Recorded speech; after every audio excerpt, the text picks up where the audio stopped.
This video demonstration is going to go specifically through internal CSS. But what I want to explain first is that there are three different types of CSS that you've been learning, inline, internal, and external. And external is the most powerful because you make one change and every page that it's linked to has those changes. And takes those changes. So it makes it really easy to make a change on the page.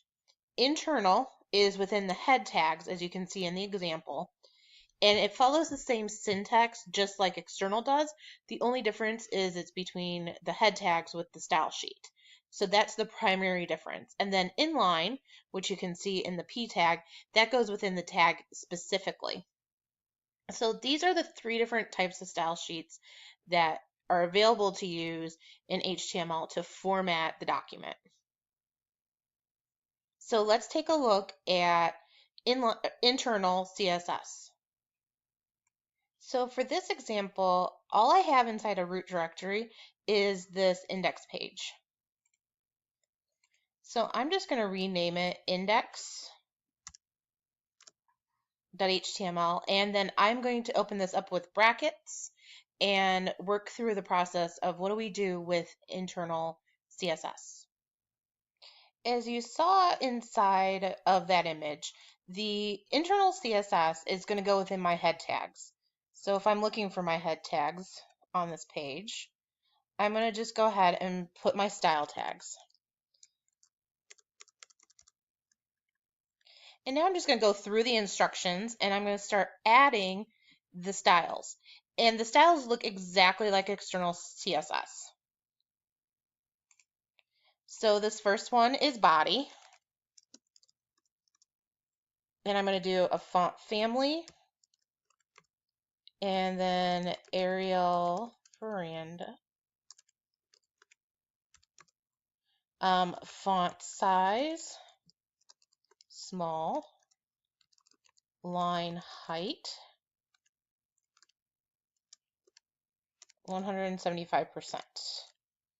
All right, so as I'm making changes, I do like to test my page and see if it is taking hold of what I want it to do. So I'm just going to have that available. Then I'm going to go down, and it wants you to save the page as your first initial, last name, index.html. So make sure you do that. So then I have H1.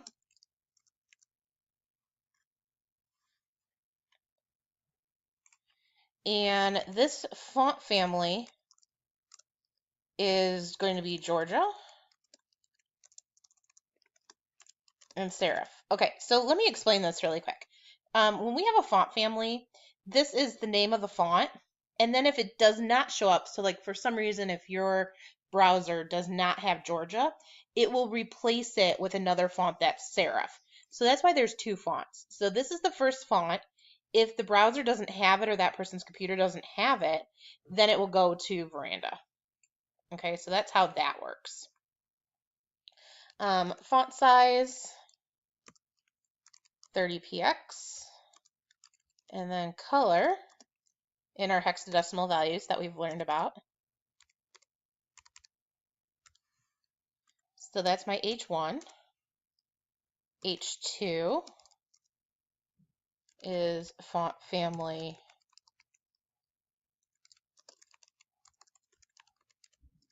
Georgia serif.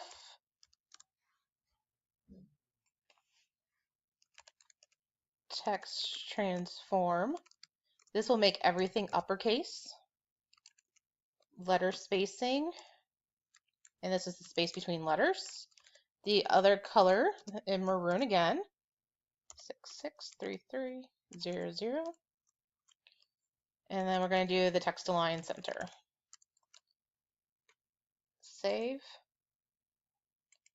As you can tell, this is starting to take my page here. So here's an H1, and then somewhere is my H2 tag. So dog walk ideas is H2, H1 across the top. And that's what I have set up so far. All right, keeping on moving on here. The DT tag.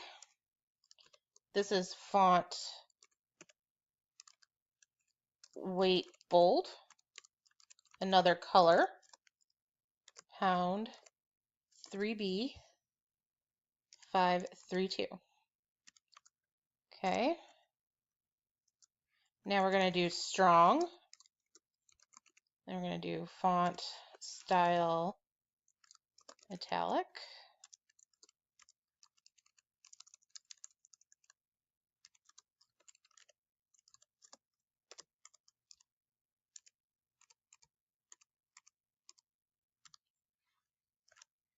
Just see what's going on here.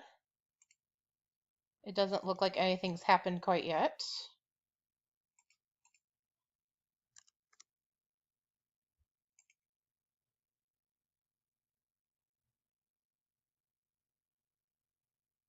Okay, so now we're going to get a little fancy. So we're going to say header, text align. That one's going to be center. And then background color, pound 9 CBA. Okay, that looks good. We're going to do something with our footer.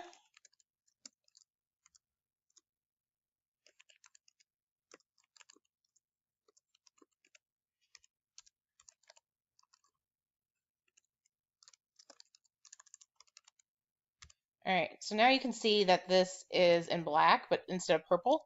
So there we go. And then I also want to have that same background color. So I'm going to copy it and I'm going to paste it. And there's how my page is taking part so far.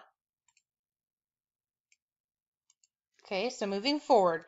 Now, here's what we're getting into. So the period makes it a class, okay?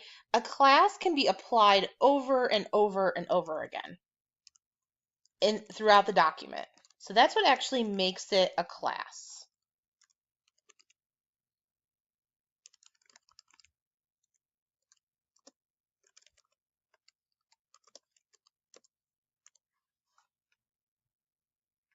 And then we also have a color for it.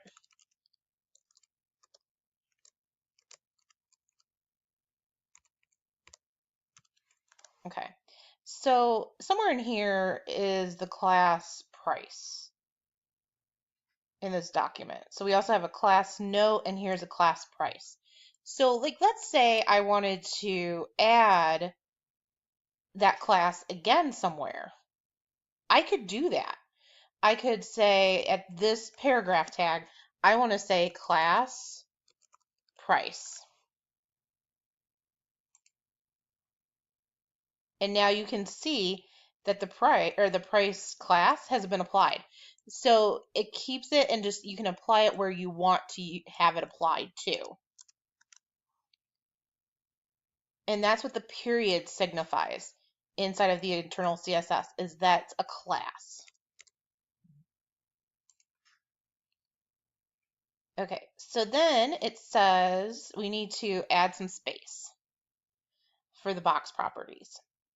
So we're going to go to our header style, and we're going to add some padding. Now this padding will go all the way around on all edges, unless you tell it that you only want it to go left or only to go right. And see how it put 10 pixels all the way around on every single side. And then modify the header style. We're going to add a margin. And this is the same thing. So if you did margin and you didn't put bottom, it would put it all the way around. So you can tell it to put it on a particular side. And now this one is going to be our H2. And we're going to say border bottom 1 pixel solid. So you can have multiple values inside of here. There we go. And now we're going to make an ID. An ID can only be used once in a document. The IDs are mostly used when you have to set up your page initially. So I'm going to hit copy this, cut it, then I'm going to scroll down to the bottom, and I'm going to put it right here at the body text. I'm going to save it, scroll back up to the top, and I'm going to make the ID, which is the pound sign now. So wrapper. This one's going to be width 960. And now here with the margin. So 0 is at the top, and then the rest of them is going to be auto. So 0 is the amount of space between here and the top of the browser, and then the rest is auto. So auto is what actually centers it within your page. And now what we have to tackle, what's left, is the table.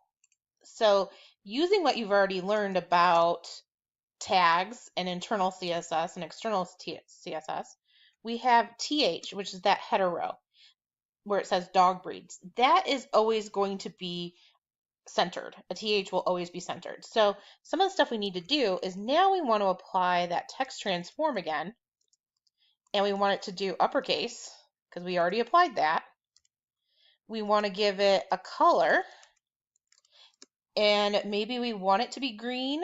I actually like this green, so let's go ahead and take that green, or you can type in the word green.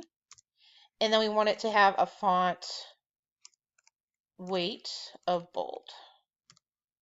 Okay. Then the next thing we want is in the cells, we need to have text align center. We're going to do a color of maroon. I like the color that we have, and it's in the H1 tag. So I'm going to grab that.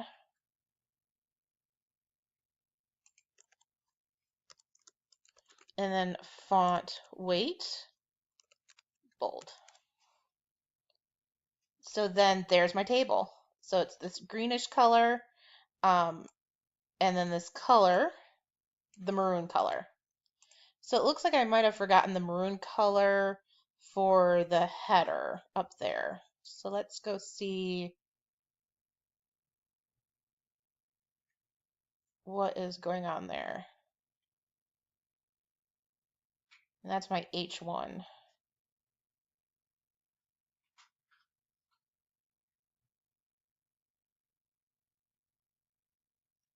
It's almost a brown color. It should have taken my brown color.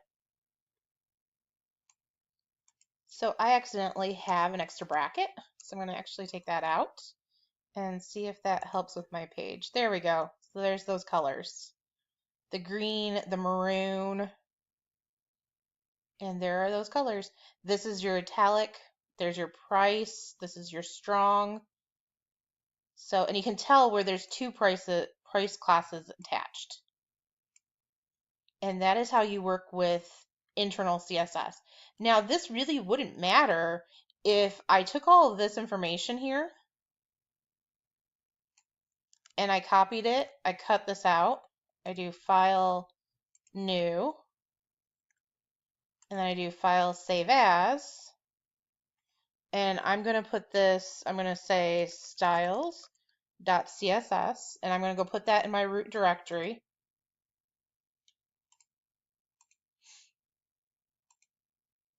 And then I'm going to go back to my CSS, and I'm going to link it. So link rel equals quote style sheet, type text.css, ref. So I finish that out, I save it, and notice my page doesn't change. So now it's just an external style versus internal. Now, for the purpose of this assignment, you need to keep it as internal, but I wanted to show you that there is no difference between having it as an external. It's the same syntax as you would for an internal style sheet. It's just easier to modify later.